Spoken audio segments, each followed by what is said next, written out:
As soon as I come up the stairs, I could smell the familiar smell of inks and solvents, and it took me right back, 35, almost 40 years to Belfast Art College. So it felt like home when I came in. And very quickly I realised that the facilities were fantastic. I mean, the course that I was on, the teaching was fantastic. And realised that it was quite a social hub as well for artists and printmakers. Obviously the facilities are very important.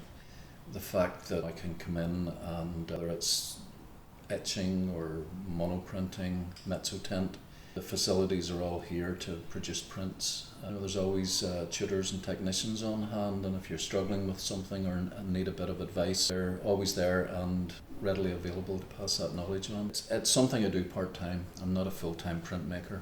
I'm self-employed as an artist, so most of my time spent painting. Printmaking is something that I've always loved.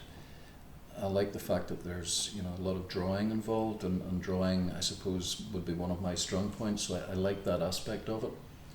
My here and now print is an etching on a steel plate. It was influenced by a trip that I did to Glasgow just before lockdown. It was quite a bleak weekend. It snowed and it rained, and the wind would have blown you off your feet, so it was quite a wintry weekend. The print's based on that trip to Glasgow, and it's one of the lochs, and showing one of the lochs and the mountains. I do quite a lot of what's called spit biting, where you pretty much paint the acid onto the plate. It gives you a very painterly effect. So a big part of my etching is the sky. It's actually called skyfall because the sky looks like it's tumbling into the landscape. So there was soft ground, hard ground, aqua tint, and a lot of spit biting. Try and create the atmosphere that was there that weekend.